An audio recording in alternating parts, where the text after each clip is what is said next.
আসসালামু আলাইকুম ওয়া রাহমাতুল্লাহি ওয়া বারাকাতুহু। রোজার কয়েকটি গুরুত্বপূর্ণ মাসালা প্রশ্নের উত্তর দেওয়া হবে। প্রথম প্রশ্ন হচ্ছে, যে সকল মা বোনদের কচি বাচ্চা আছে তারা নিজের বাচ্চাকে দুধ পান করালে কি রোজা ভেঙে যাবে? জি না, কচি বাচ্চাদেরকে দুধ পান করালে রোজা ভাঙবে না। তাই যে সকল মা বোনদের কচি বাচ্চা আছে তেনারা দুধ পান করাতে পারেন, রোজার কোনো ক্ষতি হবে না।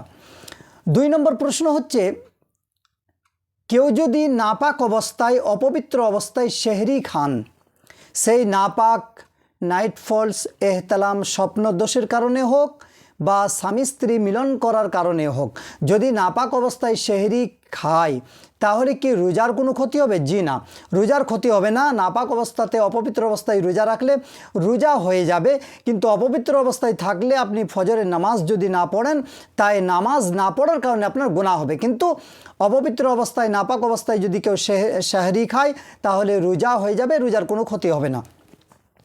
3 নম্বর প্রশ্ন করা হচ্ছে, রোজা অবস্থায় যদি বমি হয়ে যায়, রোজা অবস্থায় যদি বমি হয়ে যায় বা কিছু বমি দেখা গেল গলা পর্যন্ত এলো আর আসার পর তারপরে আবার ভিতরে চলে গেল বা গিলে নিলাম, তাহলে গলা পর্যন্ত আসার পর যদি ভিতর দিকে চলে যায় বমি, তারপরেও রোজা ভাঙবে না। রোজা অবস্থায় বমি হয়ে গেলে রোজার কোনো ক্ষতি হবে না, রোজা হয়ে যাবে।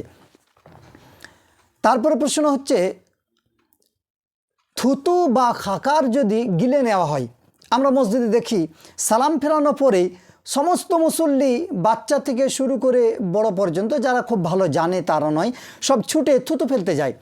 না, যে থুতু আসে ওই থুতু আপনি গিলতে থাকবেন বা গিলবেন, তাতে থুতু গিললে পরে রোজা ভঙ্গ হয় না। কেউ যদি খাকার পর্যন্ত চলে আসে আর কেউ যদি গিলে নেয় বা মুখে থুতুকে জমা করে যদি গিলে নেয়, তারপরেও রোজা ভাঙবে না। কিন্তু এগুলো ঘৃণিত জিনিস, খাকার এলো বা থুতুকে জমা করে এগুলো গিলা ঠিক নয়। কিন্তু কেউ যদি গিলে নেয়, খেয়ে ফেলে, তারপরেও রোজা ভঙ্গ হবে না, রোজার কোনো ক্ষতি হবে না।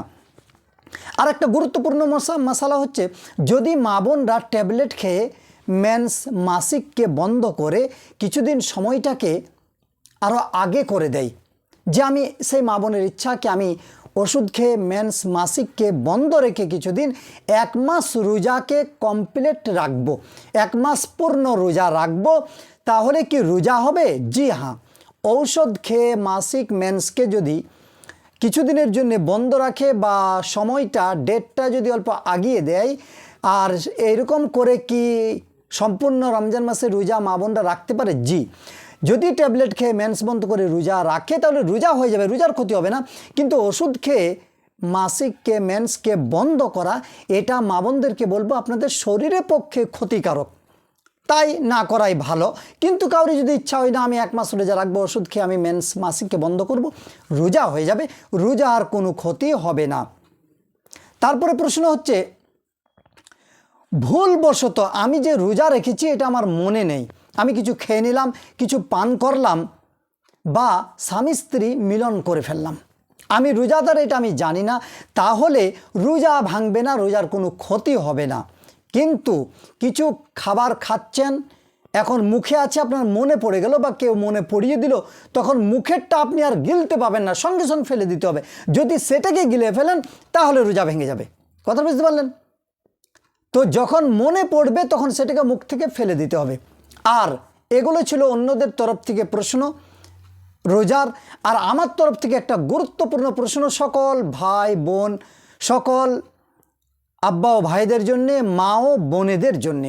রমজান মাসে আমরা কম্পিটিশন করি, যদি বা 1 বছর আমাদের মা বোনরা বেশিরভাগ পবিত্র কোরআন খুলি না, কোরআন তেলাওয়াত করি না, কিন্তু রমজান মাসে আমরা কম্পিটিশন করি যে কে ক খতম কোরআন পড়ছে, 1 খতম, কেউ 2 খতম, কেউ 3 খতম কোরআন পড়ছে। আমি বলবো 2 খতম 3 খতম কোরআন খতম না করে একবার পবিত্র কোরআনুল মজিদ মাহে রমজানুল মুবারকে রোজার মাসে খতম করেন, কিন্তু অর্থ সহকারে পড়েন। লোহমণ্ডল ও ভূমণ্ডলের মালিক আল্লাহ সুবহানাহু ওয়া তাআলা, সমস্ত জীবজগতের হার্টবিটকে নিয়ন্ত্রণকারী মহান আল্লাহ আপনার আর আমার জন্য কি আদেশ করেছেন, কি নিষেধ করেছেন, শিক্ষামূলক কি বলেছেন, এগুলো জানার জন্যে আমাদের সকলকে অর্থ সহকারে কোরআন তেলাওয়াত করেন। রমজান মাসে একবার খতম করেন, কিন্তু অর্থ সহকারে।